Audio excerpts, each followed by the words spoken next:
नमो अरिहन्ताणं नमो सिद्धाणं नमो आयर्याणं नमो वज्जायाणं नमो लोये सव्वसाहुणम्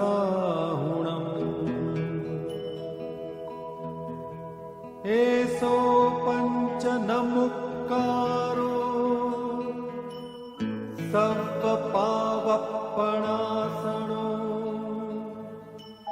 मंगलाणं च सव्वेसिं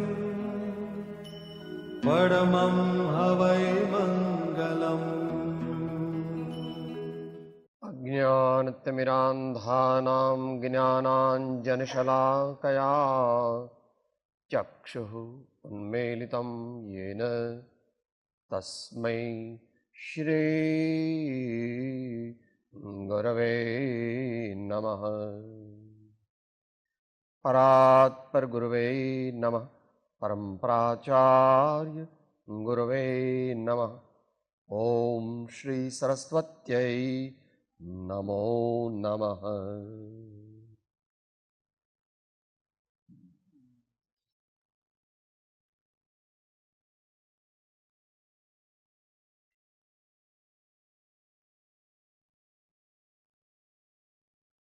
ડૉક્ટર કુમારપાળભાઈ આ સંસ્થાના 25 વર્ષથી લગભગ આત્મીયજન છે. બધી પ્રવૃત્તિઓ સાથે સંકળાયેલા છે. તેમની સાથે આવેલા બીજા પ્રોફેસર મહાનુભાવો જેમના નામ હું બહુ જાણતો નથી. વિષય કંઈ આપણે નક્કી કર્યો નથી એટલે જનરલ વિષય લીધો છે.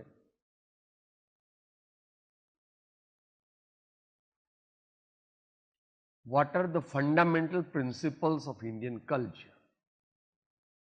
What are the fundamental principles of Indian culture? That means our original culture.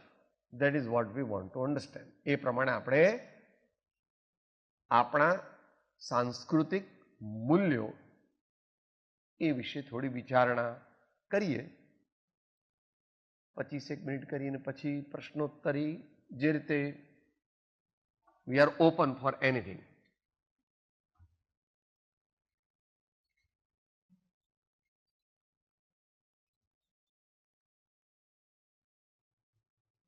મહાપુરુષો,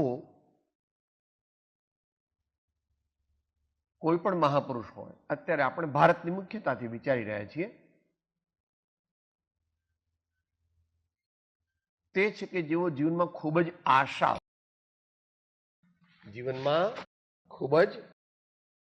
આશાવાદી હોય. અને આશાવાદી તો તે જ બની શકે કે જે વિવેકી પણ હોય અને પરાક્રમી પણ.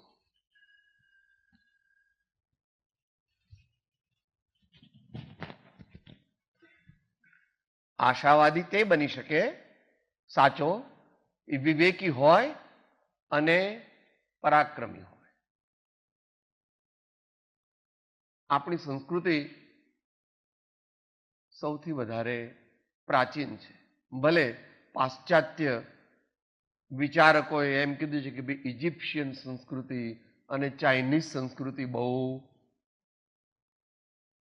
પ્રાચીન છે, કારણ કે આપણા જે અત્યારના ઇતિહાસકારો કે અનુસંધાનકર્તાઓ, રિસર્ચ વર્કર્સ, એ બધા મોટા ભાગે પાશ્ચાત્ય વિચારકોના પ્રભાવ હેઠળ જ છે.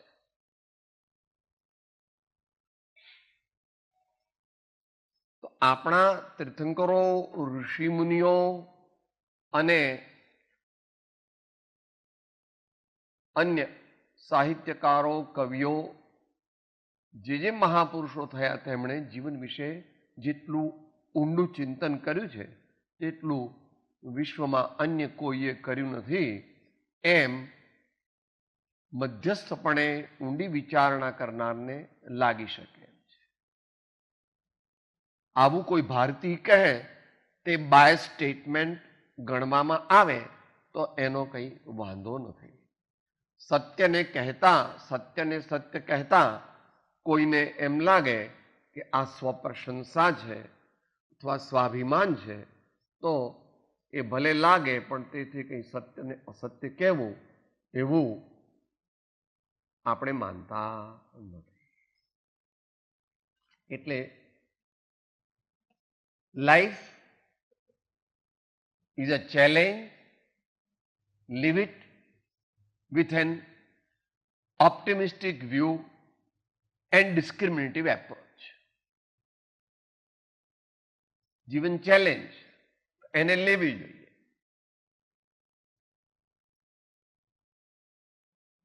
મનુષ્ય ભાવ અતિ દુર્લભ છે.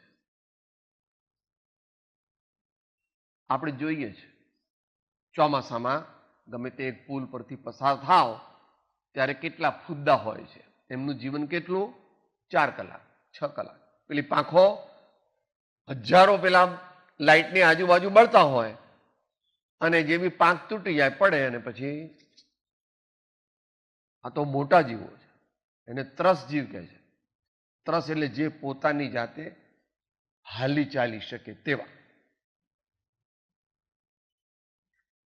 ભારતીય સંસ્કૃતિના બધા જ્યોતિર્ધરોએ ઉપનિષદના ઋષિઓ તીર્થંકરોને છોડી દો તો પણ શંકરાચાર્યજીથી માંડીએ તો પણ મનુષ્યત્વમ, મુમુક્ષુત્વમ, મહાપુરુષ સંશ્રય, આ 3 વસ્તુને બહુ દુર્લભ કહી છે.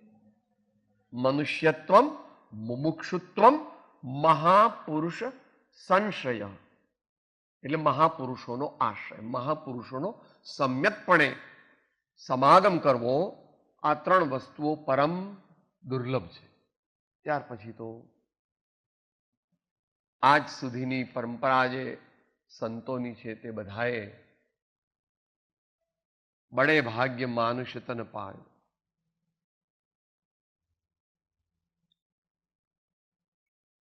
ના જાનું કછુ પુણ્ય પ્રગટે માનુષા અવતાર, નહીં ऐसो જન્મ બારંબાર, એમ મીરા કહે છે.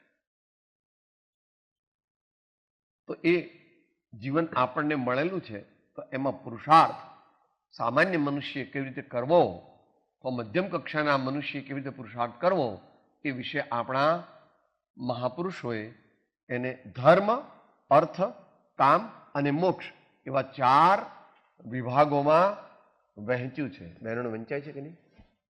ગામ પાછળ આગળ ત્યાંથી વંચાય.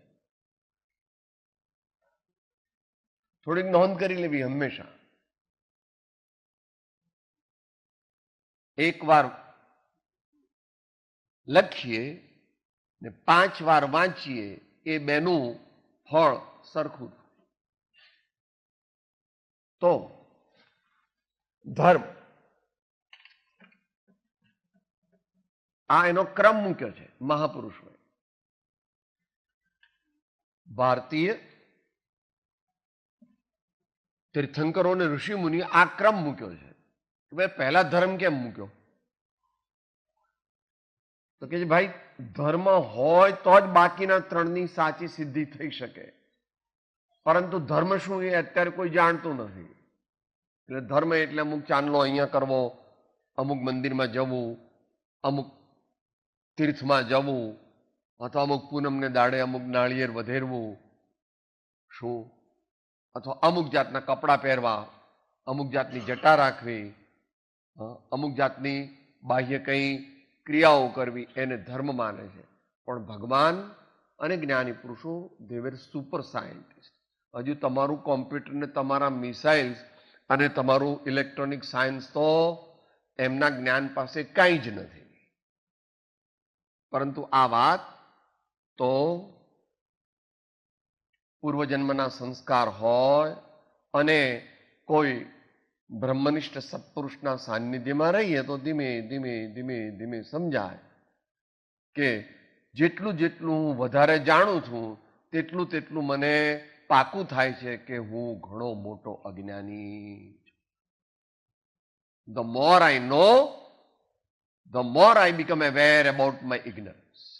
The more I know, the more I become aware of my ignorance. માટે ધર્મ, કે ધર્મ એટલે શું? તો ખ્રિસ્તી ધર્મ સાચો કે ઇસ્લામ સાચો કે હિન્દુ સાચો કે જૈન સાચો, કે ભાઈ એ તો બધી સામાજિક વ્યવસ્થા છે, એને સંપ્રદાય કહે. એ કાંઈ ધર્મ નથી, એ સામાજિક વ્યવસ્થા છે. શું? સંપ્રદાય છે. સમાજમાં અમુક એવી વ્યવસ્થા કરવી પડે, એ કાંઈ ધર્મ નથી. ધર્મ તો યુનિવર્સલ હોય. આપણામાં નમ્રતા હોય, આપણામાં ક્ષમા હોય, આપણામાં શ્રદ્ધા, દયા, વિશ્વ મૈત્રી, વિવેક વગેરે સદ્ગુણોનો જો આપણે વ્યવસ્થિત વિકાસ આપણા જીવનમાં કરીએ તો આપણે ધર્મી બનીએ.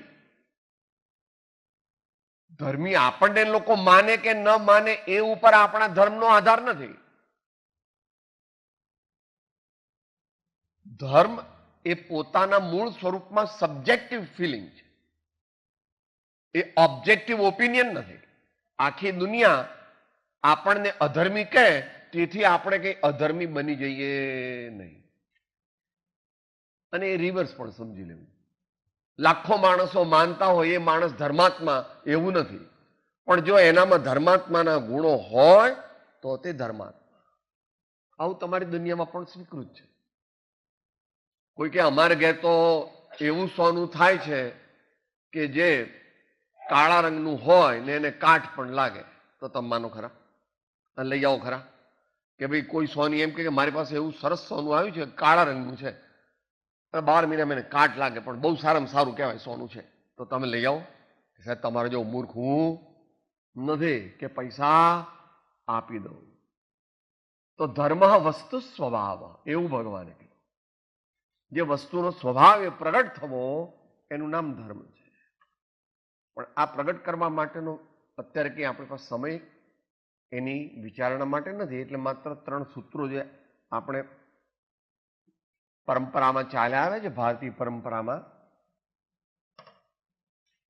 પહેલું છે આત્મવત સર્વભૂતેષુ યહ પશ્યતિ સ પશ્યતિ. શ્રીમદ ભગવદ્ ગીતાનું છે સૂત્ર. જેવો મારો આત્મા છે એવા બધા આત્મા છે, એ પ્રકારની દ્રષ્ટિ આપણે કેળવીએ, એવું જીવનમાં વિઝન કેળવીએ તો આપણામાં ધર્મ પ્રગટ થવાની યોગ્યતા આવે. આ ધર્મ શું છે અને આ ધર્મ કેમ પમાય? Principles and practice. કોઈ કે આ તો બહુ જૂના જમાનાનું કૃષ્ણ ભગવાને કહેલું, પણ અત્યારે કઈ ચાલે? તો આ મધ્યયુગનું છે. મહાત્મા કબીર, ઘટ ઘટ મેં જો સાઈ રમતા, કટુક વચન મત બોલ, મત બોલ, મત બોલ રે તો હે પિયા મિલેંગે ઘૂંઘટ કાપટ ખોલ. આપણા હૃદયની અંદર આપણો પ્રિયતમ પરમાત્મા વિરાજમાન છે, પણ આપણે એનો નિરંતર વિરહ છે. આપણે આપણા હૃદયની અંદર વિરાજમાન આપણા પ્રિયતમ પરમાત્માને નથી તો જાણતા, નથી તો માનતા, તો પછી એનો અનુભવ તો કરીએ જ ક્યાંથી? એ તો દૂરની વાત છે. એટલે અને આ બધું પામવા માટે હમણાં જે શંકરાચાર્યજીનું સૂત્ર બોલ્યા હતા, ત્રીજો મુદ્દો મહાપુરુષ સંશ્રય. તો કોઈ બ્રહ્મનિષ્ઠ કે આત્મનિષ્ઠ એવા જ્ઞાની સત્પુરુષના સમાગમમાં રહી અને ગુરુ પરંપરાથી મળેલું દિવ્ય જ્ઞાન, દિવ્ય બોધ, દિવ્ય દ્રષ્ટિ જો પ્રાપ્ત કરીએ તો ધીમે ધીમે ધીમે ધીમે જ્ઞાન ઉદયમાં આવે. એટલે કે ધર્મ આપણા જીવનમાં પ્રગટે. અત્યારે આપણા જીવનમાં ધર્મ તત્વ એ સૂર્ય જેવું છે, પરંતુ એટલા બધા વાદળોથી ઢંકાઈ ગયું છે કે આપણા અનુભવમાં એ આવતું. તો એ જ્ઞાન દ્વારા, એ સાધના દ્વારા, એ વિવેક દ્વારા એ વાદળો જેટલા જેટલા વિખરાતા જાય એટલો એટલો સચ્ચિદાનંદનો અનુભવ થતો જાય. અને તે સચ્ચિદાનંદ તે 5, 25, 100, 1000, લાખ, કરોડ વર્ષ રહેતો નથી, પણ એ કેટલો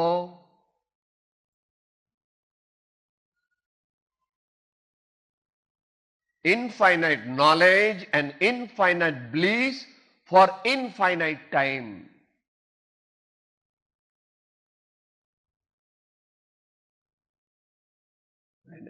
અહીંયા પછી ફિલોસોફી લાગે લોકોને. ત્યાં તમે થોડો ઘણો મરી જવાનું, પછી હું મરું એવી આ વિશ્વમાં વ્યવસ્થા નથી, અને તમે મરો એવી પણ આ વિશ્વમાં કોઈ વ્યવસ્થા, ઘર બદલવું પડે. પણ તેથી આપણે મરી જઈએ છીએ એવું કોઈ કહે તો એ વાત તત્વથી ખોટી છે. આત્મા મરે એવી વ્યવસ્થા વિશ્વમાં છે.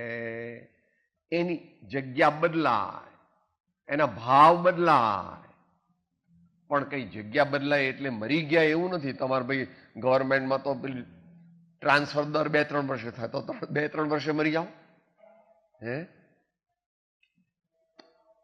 તો આ પ્રમાણે ધર્મની ટૂંકામાં વાત કરી. મોટો વિષય છે, એને માટે ઘણા વર્ષો જોઈએ. બીજી વાત, અર્થ. અર્થનો સામાન્ય અર્થ થાય છે કે આજીવિકા માટેનું સાધન. દરેકને આજીવિકા પ્રાપ્ત કરવી જ પડે. ગૃહસ્થને, આપણે બધા જ ગૃહસ્થ છીએ, ગૃહસ્થને ભિક્ષા માંગવાનો અધિકાર નથી ને વ્યવસ્થા પણ નથી. કોઈ માગે તે ભિખારી કહેવાય, એ એકદમ નિમ્ન સ્તરનો કહેવાય. અને ભિક્ષુક સાચા હોય એ તો સૌથી ઉપર છે.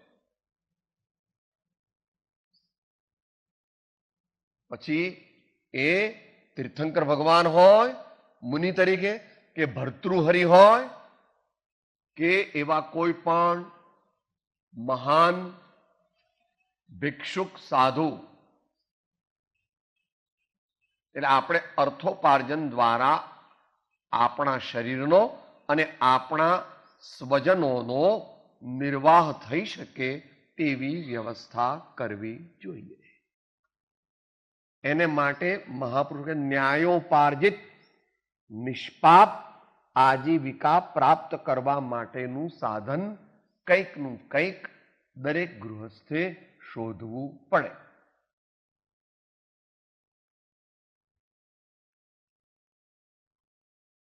વર્તમાન કાળમાં ની ભાષામાં બોલીએ તો the basic needs of a common man must be fulfilled for a state to be recognized as a welfare state. रोटी, कपड़ा, मकान, शिक्षण और आरोग्य सेवाएं, આટલી વસ્તુઓ દરેકને મળવી જોઈએ તો જ એ રાષ્ટ્ર કે એ દેશ એ સુવ્યવસ્થિત સંચાલિત થતો ગણાય. આપણે એ બાબતમાં મહાત્મા ગાંધીજીએ પ્રયત્ન કર્યો. રામ રાજ્યનું એમનું સ્વપ્ન વિનોબા ભાવે કે લાલ બહાદુર શાસ્ત્રી સુધી ખોડંગાતું ચાલ્યું, મોરારજી દેસાઈ સુધી થોડું ચાલ્યું, ત્યાર પછી એ આપણે એમાં નિષ્ફળ રહ્યા છીએ. હજુ આપણા શું છે લેટેસ્ટ ફિગર, 35 કરોડ મનુષ્યો ગરીબીની રેખા નીચે જીવે. આજીવિકાની વ્યવસ્થા અહીં તો આપણે વ્યક્તિગત સ્તરે વિચારી રહ્યા છીએ. તો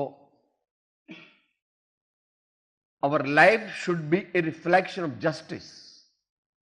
Truth is God, God is truth. Justice is God, God is justice. કોઈને છેતરીને, કોઈનું લોહી પીને, કોઈનું વિશ્વાસઘાત કરીને આપણે પૈસા મેળવીએ છીએ તે આપણને અત્યારે તો ભ્રમ છે એટલે દુઃખ દેખાતું નથી. અત્યારે પણ દુઃખી છીએ. તમારો જો મૂર્ખો નથી, હું તો ખોટી ખોટી કંપનીઓ કાઢી અને પછી પાઘડી ફેરવી લે, મને અમાર તો મોટર ને બાંગલા ને જલસા છે, તમારા જેવા ભિખારી રોટલી પણ મળવી મુશ્કેલ. બોલો તમે હોશિયાર કે હું હોશિયાર? કે ભાઈ તારી વાત કોઈ પણ સંત પુરુષ કે સજ્જન માન્ય કરી શકતા, પણ દારૂડિયો હોય, એ ગટરમાં પડ્યો હોય અને એને વાગ્યું હોય, અને ઉપરથી અમારે આચાર્ય જરા મોટા કવિ ને સાહિત્યકાર પણ છે, કૂતરું પેશાબ કરે અને બહુ દારૂ પીએ ને અને બહુ ઘેન ચડે એટલે આ મસલ્સ રિલેક્સ થઈ જાય, એટલે આમ પડ્યો હોય એ દારૂડિયો, અને એના મોઢામાં કૂતરાનો પેશાબ પડે તો એ કે છે બહોત અચ્છા હૈ ઓર શરબત લાઓ, બહોત અચ્છા હૈ ઓર શરબત લાઓ. ક્યાં પડ્યો છે? ગટરમાં પડ્યો છે. શું પીએ છે? મૂતર પીએ છે. અને શું કહે છે? બહોત મજા આતા હૈ ઓર શરબત લાઓ. ઓર એમ આપણે પણ અજ્ઞાન દશામાં આવા ખોટા કામ કરી લોકોના લોહી પી, કોઈ વિધવાઓના, કોઈ ડોશીઓના, કોઈ ગરીબોના, કોઈ અભણોના પૈસા આંચકી લઈ અને આપણે મહાન દુષ્કૃત્યો કરીને આપણી જાતને બહુ હોશિયાર માનીએ છીએ. પણ યાદ રાખજે, ભગવાન કે ઘર દેર હૈ મગર અંધેર नहीं है. भगवान के घर देर है मगर अंधेर नहीं है. તો એવું ન્યાયોપાર્જિત નિષ્પાપ આજીવિકા, એ માટે પછી ખેતી કરો કે વેપાર કરો કે નોકરી કરો કે કોઈ દુકાન ચલાવો કે ડાક્ટર, વકીલ કે ચાર્ટર્ડ એકાઉન્ટન્ટ કે એવા બનો કે બીજી કોઈ પણ રીતે પરસેવાનો પૈસો કમાઓ, હરામખોર બનો નહીં, તો મળી રહેશે. શરૂઆતમાં ન પણ મળી રહે.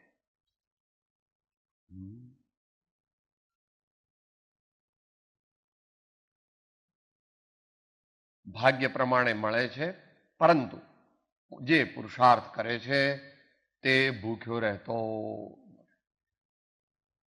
સામાન્યપણે. માટે ours is to work sincerely and honestly, the fruit will come on its own. મળશે જ, મળશે જ એટલો વિશ્વાસ રાખીએ તો જ જીવનમાં સુખી થઈ શકીએ. તો આજીવિકાનો પુરુષાર્થ કરવો જોઈએ. ત્રીજી વાત, કામ. જી હા,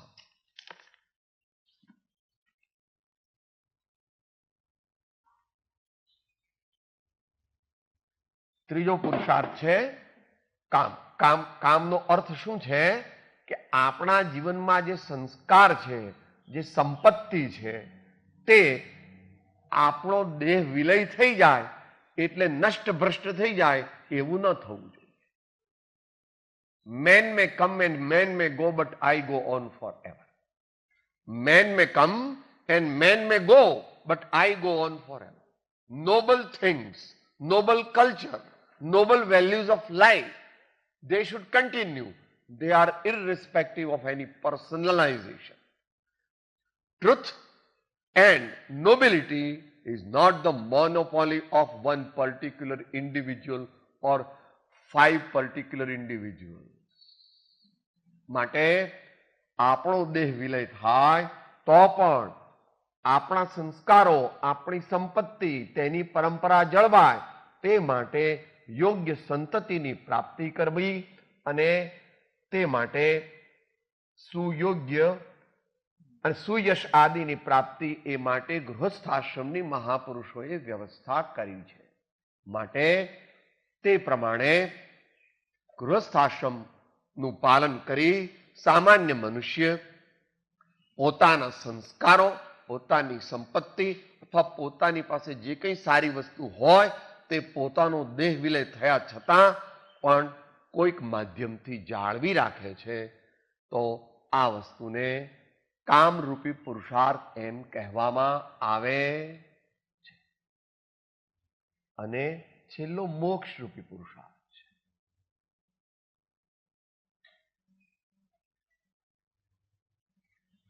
પહેલો અને છેલ્લો એ બે ક્રીમ ઓફ ધ સોસાયટી હોય એને માટે છે. બાકી તો તમારે તો 3 દીકરા છે, ભૂંડને તો 24 દીકરા છે. તમે તો 4 જ વાર ખાઓ છો અને અમારું ભૂંડ તો દિવસમાં 80 વખત ખાય છે. માટે જો જ્ઞાન આપણા જીવનમાં નથી, વિવેક આપણા જીવનમાં નથી, તો આપણે પૂંછડી વગરના પશુ જ છીએ. ભલે આપણને શરીર મનુષ્યનું મળ્યું છે, પણ આપણામાં જ્ઞાન નથી, વિવેક નથી, સારી રીતભાત નથી, તો આપણે પણ પશુ જ છીએ, ભલે 2 પગવાળા પશુ. ને આવું તમારા ભાઈ તમે કહો સાહેબ તમે જૂનવાણી તમને કે મોડર્ન સાયન્સની ખબર છે? કે ભાઈ તમારો ડાર્વિન એમ કહે છે કે man is at the top of the ladder of the evolution of animal kingdom. અત્યારે તો તમે કોને માનો? અત્યારની નવી પેઢી નહીં, પણ દરેક લોકો એક નેતા ભગવાન અને એક અભિનેતા ભગવાન. આ રામ ભગવાન, કૃષ્ણ ભગવાન, મહાવીર ભગવાન, બુદ્ધ ભગવાન, શંકરાચાર્ય, નાનક ને કબીર ને નરસિંહ ને મીરા ને ગાંધીજી, આ તો બધા બુદ્ધુ, આ તો બધા અક્કલ વગરના, આ તો બધા ભાન ભૂલેલા. અમે તો મોડર્ન, તો અમારા રામ ને ઋષભદેવ ને આ મહાવીર ને બુદ્ધ ને આ નાનક ને આ તો બધા બિચારા બાવા બની ગયા, એમને કઈ અક્કલ હતી? એવા આપણે નીચ બની ગયા છે, કારણ કે આપણે અત્યારે ડોલર ઇઝ માય ગોડ એમ માનીએ છીએ. આવું આપણા બધાને થઈ ગયું છે, પણ એવું આપણે માનવું નહીં. મહાપુરુષોએ એ હોય, પણ એનું મારાપણું, એની આસક્તિ એ જ મારા જીવનનું ધ્યેય નથી. એના 25% આપી દીધા. પણ કે આપણે તો ભાઈ 24 કલાક કમાઈએ, આપણે તો પૈસાને ભગવાન માનીએ છીએ, અને અમારે એવા પિક્ચર પણ જોઈએ, સબસે બડા રૂપિયા. શું જોઈએ? સબસે બડા રૂપિયા. તો મોક્ષ તો નેગેટિવ શબ્દ છે. અનંત આનંદની પ્રાપ્તિ, તેનું નામ મોક્ષ. સર્વ પ્રકારના દુઃખો, ચિંતાઓ, આદિ વ્યાધિ, ઉપાધિ, ટેન્શન, ભય અને અપૂર્ણતાઓ તેનો નાશ કરી અને અનંત આનંદ ને અનંત દિવ્ય જ્ઞાનને પ્રાપ્ત કરવું, તેને મોક્ષ કહેવામાં આવે છે. તેવી સર્વોત્તમ પદવી તે ઋષભદેવ અને રામ અને મહાવીરને એવા લોકોત્તર મહાપુરુષો જ પ્રાપ્ત કરી શકે.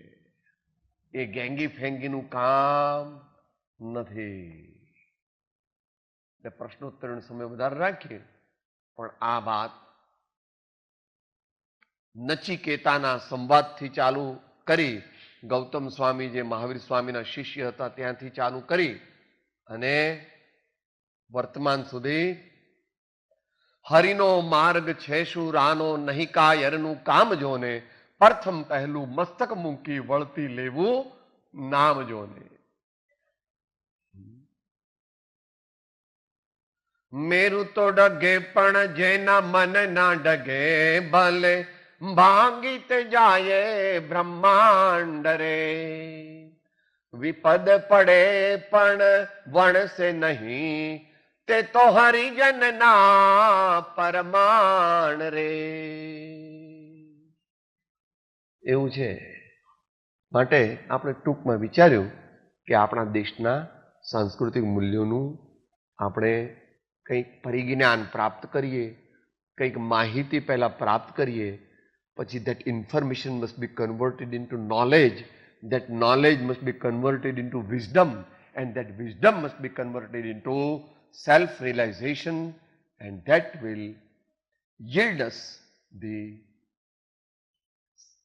utter satiety and the highest fruit of human life, which itself is at the highest level of existence of living beings. દુનિયામાં વિશ્વના સર્વ જીવોમાં મનુષ્ય સર્વશ્રેષ્ઠ છે અને મનુષ્યમાં સર્વશ્રેષ્ઠ પુરુષાર્થ તે મોક્ષ છે અને અનંત આનંદ અને અનંત જ્ઞાન પ્રાપ્ત કરવું તે આપણા જીવનનું અંતિમ ધ્યેય છે. પરમાત્મા આપણને એવી શક્તિ આપો, ભક્તિ આપો અને એ રસ્તે આપણે રૂઢી રીતે જઈ શકીએ અને અનંત આનંદને પ્રાપ્ત કરીએ એ પરમાત્માને પ્રાર્થના. ઓમ શાંતિ શાંતિ.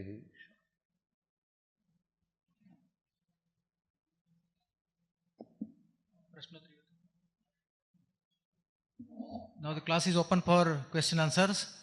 પ્રશ્નોત્તરી જે વિદ્યાર્થી બહેનો ભાઈઓને અથવા તો શિક્ષક ભાઈઓને કોઈને પણ કરવા હોય તો કરી શકાય છે. ચાલુ વિષય જે છે જીવનનો પુરુષાર્થ, ભારતીય સંસ્કૃતિના મૂલ્યો વિશે અથવા તો કોઈ પણ વિષયની પ્રશ્નોત્તરી થઈ શકશે, કારણ કે પૂજ્યશ્રીનું જે નોલેજ છે એટલું વિશાળ છે, બધા દર્શનોનો એમણે અભ્યાસ કરેલો છે, એટલે કોઈ પણ વિષય ઉપર પ્રશ્નો વેલકમ છે.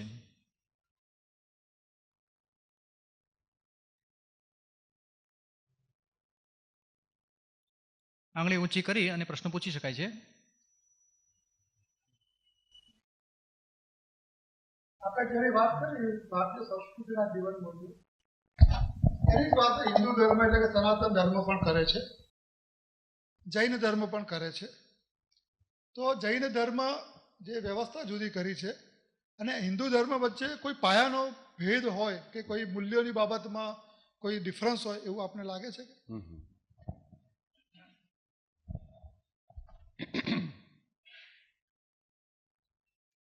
કોઈ પણ બધા આર્ય ધર્મો જે છે, અને આમ જુઓ તો બધા વિશ્વના ધર્મો છે, તેઓ સમાજ અને વ્યક્તિ ઉત્તમ સુખને, શાંતિને પામે એ આશયથી જ તેના પ્રવર્તકોએ મૂળમાં એ ધર્મોનું તેઓ તો પહેલા જીવ્યા છે. They were not academicians, but they were experimentalists.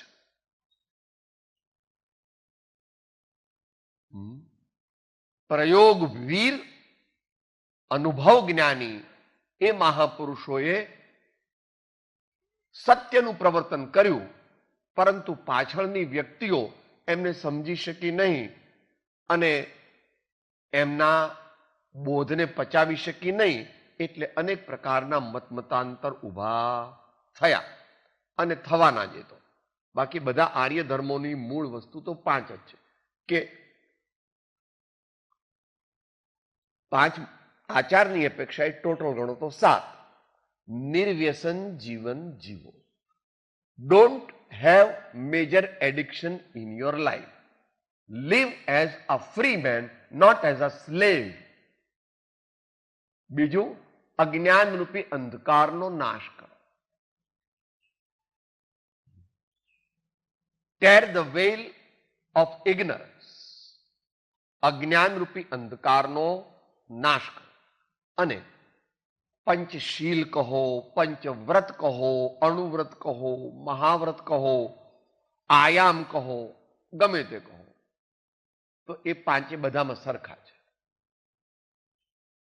અહિંસા, સત્ય, અચૌર્ય, બ્રહ્મચર્ય અને પરિગ્રહ પરિમાણ, આ બધા જે નિયમો, વ્રતો જે છે એ બધાય ધર્મોની અંદર અને વિશેષ કરીને આર્ય ધર્મોની અંદર સરખા છે. બાકી દાર્શનિક વાદ વિવાદ તો એક ધર્મમાં પણ અનેક વાદ વિવાદો છે. હિન્દુ ધર્મ એ કોઈ એક ધર્મ નથી. પછી શૈવ ભક્તો જુદી રીતે કહે, વૈષ્ણુ ભક્તો બીજી રીતે કહે, માતાજીના ભક્તો ત્રીજી રીતે કહે, શંકરના ભક્તો ચોથી રીતે કહે, વગેરે વગેરે એ રહેવાનું. દાર્શનિક મતભેદ ટળી શકે એવી વ્યવસ્થા નથી. પરંતુ જેને પોતાનું કલ્યાણ કરવું છે તેને માટે તો કોઈ ધર્મ એમ કહેતો હોય કે ખૂબ અભિમાન કરો તો તમને મોક્ષ મળી જશે, તો એવું કોઈ ધર્મ કહેતું નથી. હા, જે આત્મગૌરવ છે એ વાત જુદી છે, અને અહંકાર. આત્મગૌરવ એ તો ગુણ છે, અને અહંકાર એ મહાન દુર્ગુણ છે. રાવણ કે દુર્યોધનનો નાશ અહંકારને લીધે થયો. બાકી આત્મગૌરવનો અર્થ તો છે જનરલ સેલ્ફ રિસ્પેક્ટ. પણ એ અહંકાર તરીકે એને એ જ રીતે કોઈ એવું કહેતું નથી કે ભાઈ તમે ખૂબ ક્રોધ કરશો તો તમે મોક્ષ તમારો થઈ જશે. આ બધા ગુણો બુદ્ધ ભગવાને પણ કહે છે ગીતામાં એનું વર્ણન. અમાનિત્વમ અદંભિત્વમ અહિંસા ક્ષાંતિરાર્જવમ આચાર્યોપાસનમ શૌચમ સ્થૈર્યમ આત્મવિનિગ્રહ ઇન્દ્રિયાર્થેષુ વૈરાગ્યમ અનહંકાર એવ ચ જન્મ મૃત્યુ જરા વ્યાધિ દુઃખ દોષાનુદર્શનમ. ઉત્તમ ક્ષમા માર્દવાર્જવ સત્ય શૌચ સંયમ તપ ત્યાગ આકિંચન્ય બ્રહ્મચર્યાણી ધર્મ. તો બુદ્ધ ભગવાન એને પંચશીલ તરીકે કહે. માટે શબ્દો અથવા તો બહારમાં દાર્શનિક મતભેદ આત્મા આવો છે કે આવો, અથવા તો જે તત્વ વિષયક દાર્શનિક પ્રરૂપણ દરેકનું જુદું જુદું રહેવાનું એનો કોઈ ઉપાય નથી કે બધા એક માન્યતાવાળા થઈ જાય. બીજાની વાત જવાનું, તમારા ઘરમાં જ નથી રહેવું. નાના બાબાને ટીંડોળાનું ભાવે છે અને મોટા બાબાને ભીંડાનું ભાવે છે. શું કરવું? જેટલી આપણી શક્તિ હોય એ પ્રમાણે કે બાકીના મમ્મી કે ભાઈ હવે તમારા માટે અત્યારે મેથીઓ મસાલો લઈ લો, અને નહીં તો પછી બે શાક થોડા થોડા બનાવવા પડે. આ બાબલાને આ ભાવે, આ બાબલાને આ ભાવે, એના પપ્પાને વળી ત્રીજું ભાવે. એટલે આનો કઈ ઉપાય બધાને we have to make sum compromise. બે ભાઈઓ ત્રણ ભાઈઓ થાય, ઘર જુદા જુદા રાખવા જ પડે છે. મતભેદ પણ થાય છે, અને આજકાલના જમાનામાં વળી પતિ પત્નીને જ મતભેદ થઈ જાય. અમારે તો ફટ દઈને લગ્ન થઈ જાય, ફટ દઈને છૂટા થઈ જાય. આ ભારતીય સંસ્કૃતિ નથી. આ ભારતીય સંસ્કૃતિ નથી. ભારતીય સંસ્કાર છે. એક જ વાર લગ્ન થાય.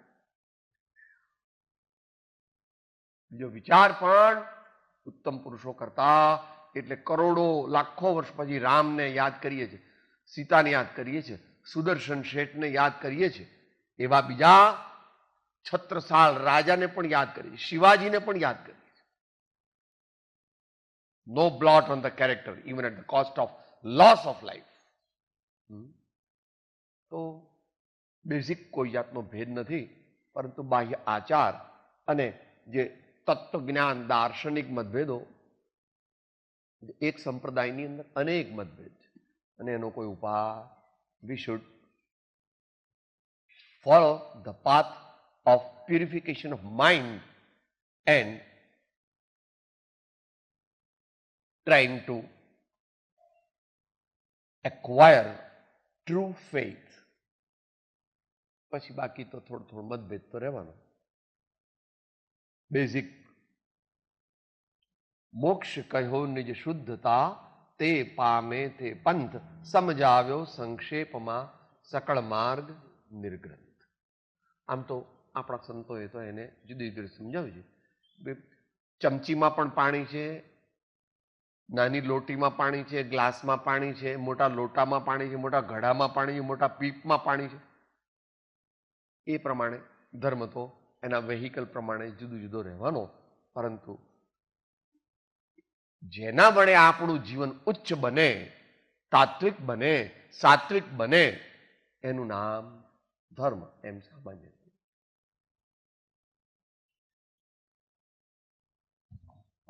બીજા કોઈને પ્રશ્ન હોય પૂછી શકાય છે. વિદ્યાર્થીઓમાંથી પ્રશ્ન પૂછાય તો વધારે અમને ગમશે.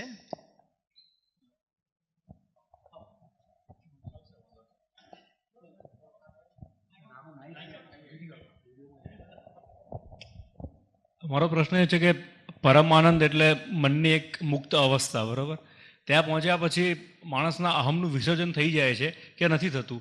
અને જો એકવાર વિસર્જન થઈ જાય તો એમાંથી પાછા આવ્યા પછી માણસ ફરી પાછો અહંકારમાં કેમ આવી જાય છે?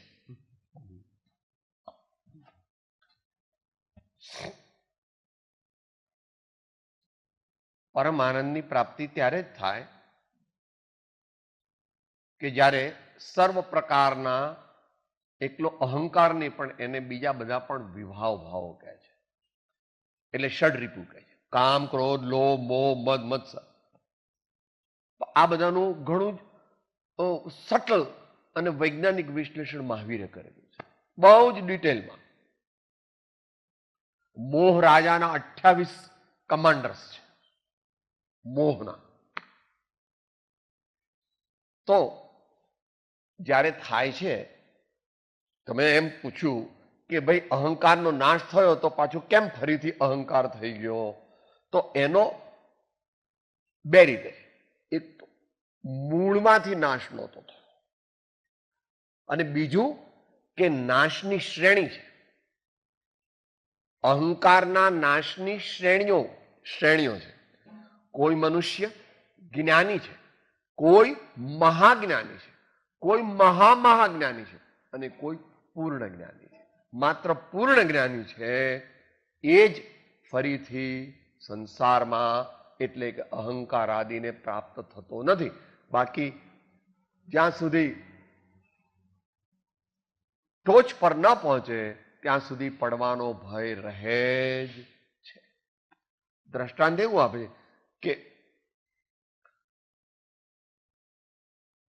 માખણ જે છે એ એકવાર ઘી થઈ જાય તો પછી ઘીનું માખણ ન થાય. એમ બધા વિકારો when they are destroyed in toto, then the return to ignorance or to vikar avastha or sansar avastha is not possible. But till then we can fall. માટે મહાપુરુષો સાધનાનો પંથ તે દીર્ઘ છે, દીર્ઘકાલીન, વિકટ છે, અનેક કાંટા કાંકરાવાળો છે, અને એ જ્યાં સુધી સંપૂર્ણ અહંકારનો નાશ ન થાય ત્યાં સુધી સત્સંગનો આશ્રય રાખવો જોઈએ અને પોતે નમ્રતાથી રહેવું જોઈએ. તો એ પ્રકારે સંપૂર્ણ નાશ ન થવાથી જેવી રીતે ઝાડ હોય એનું થડ હોય અથવા એના ઘણા બધા મૂળિયા હોય, એમાં તમે 2-4 મૂળિયા કાપી નાખો અને બીજા 8-10 મૂળિયા રાખો તો વળી પાછું ભલે તમે થડ કાપી નાખ્યું પણ પાછું એ ઝાડ થશે. માટે એને મૂળમાંથી બધા જ મૂળિયા કાપી નાખો તો ફરીથી એ ઝાડ થાય. એટલે એ જે મોક્ષ થાય છે તે આંશિક મોક્ષ, પછી વિશેષ મોક્ષ, પછી વિશેષ મોક્ષ, પછી વિશેષ મોક્ષ, અને પછી પૂર્ણ મોક્ષ થાય છે. માટે આવું બને કે જ્યાં સુધી પૂર્ણતાની પ્રાપ્તિ થઈ નથી ત્યાં સુધી પડવાના ચાન્સીસ છે, પરંતુ એકવાર જો એકદમ પરિપૂર્ણ અવસ્થા થઈ જાય તો પછી ના કહે છે કૃષ્ણ ભગવાન, યદ ગત્વા ન નિવર્તન્તે તદ્ધામ પરમમ મમ. એટલે એ માખણનું ઘી થઈ ગયું કે ઘીનું માખણ કરો, કે ઘીનું માખણ ન થાય. તો જે સિદ્ધ થઈ ગયા સંપૂર્ણ સિદ્ધ, સિદ્ધની ડિગ્રીઓ છે. અમુક સિદ્ધિ થઈ, મારો દીકરો ભણેલો છે એમ કહો તો ભાઈ 5 ચોપડી ભણેલો એને લખતા આવડે છે એ ભણેલો કહેવાય. મેટ્રિક પાસ તો તોય ભણેલો કહેવાય. BA MA થયો તો ભણેલો કહેવાય. PhD થયો તો ભણેલો કહેવાય. ભણેલો એટલે કેટલો ભણેલો? આ તો વ્યવહારિક જ્ઞાનની વાત છે.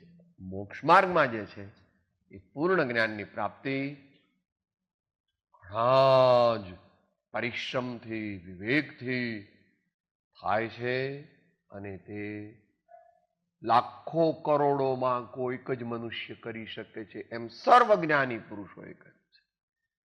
સામાન્ય જ્ઞાન ઘણા પામે, એ પાછી ગીતા આવે છે ત્યાં મહાવીર ભગવાન તો કહે છે, એ તો જુદી જ રીતે કહે છે.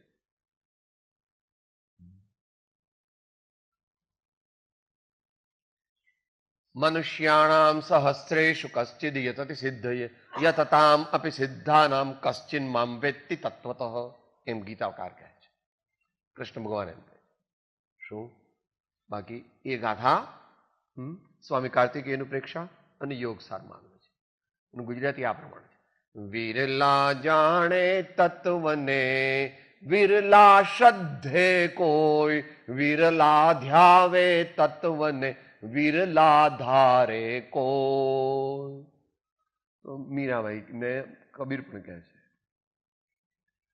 हाट हाट हीरा नहीं कंचन कान पहार, સિંહન કાટોલા નહીં સંત વિરલ સંસાર.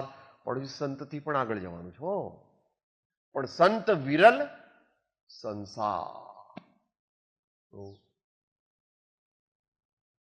ધીમે ધીમે ધીમે ધીમે આત્માનો વિકાસ થતા મીરાબાઈ કહે છે, જન્મ જન્મ કી પૂંજી પાયે, જન્મ જન્મ કી પૂંજી પાઈ, જગ में सभी खोवायो पायो जी मैंने, जग में सभी खोवायो पायो जी मैंने, राम रतन धन पायो पायो जी मैंने, राम रतन धन पायो.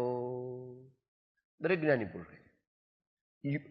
true spiritual evolution is gradual and may last for few decades, few births or hundreds of births. એમ કૃષ્ણ ભગવાન કે અનેક જન્મ નામંતે જ્ઞાનવાન મામ પ્રપદ્યતે વાસુદેવમ સર્વમિતિ સમહાત્મા સ દુર્લભ. બહુનામ જન્મ એવો પાઠાંતર પણ છે. અનેક જન્મ નામંતે તો બહુનામ જન્મ નામંતે જ્ઞાનવાન મામ. એ પ્રમાણે જેટલા પ્રમાણમાં કામ થયું હોય એટલા પ્રમાણે ફરીથી અહંકાર ઉપજતો નથી.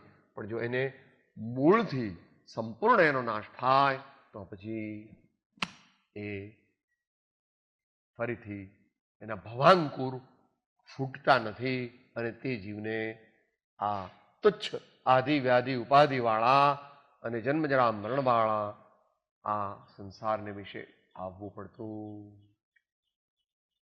ટૂંકમાં એનું હવે પ્રશ્નો ન હોય તો સમાપન વિધિ ઉપર જઈએ. પ્રશ્નો બહેનો ભાઈઓ કોઈને પૂછવાના હોય તો હજી પણ પૂછી. તો જેની દશા વર્તે દેહાતે, તે જ્ઞાને ના ચરણમાં હો વંદન. ઉમાવૃત સ્વામી ભગવાન કી, સબ સંતન કી. ઓમ શાંતિ શાંતિ શાંતિ. હું આત્મા છું, આપનો સેવક છું, સૌનો મિત્ર છું. હું આત્મા છું, આપનો સેવક છું, સૌનો મિત્ર છું. હું આત્મા છું, આપનો સેવક છું, સૌનો મિત્ર છું.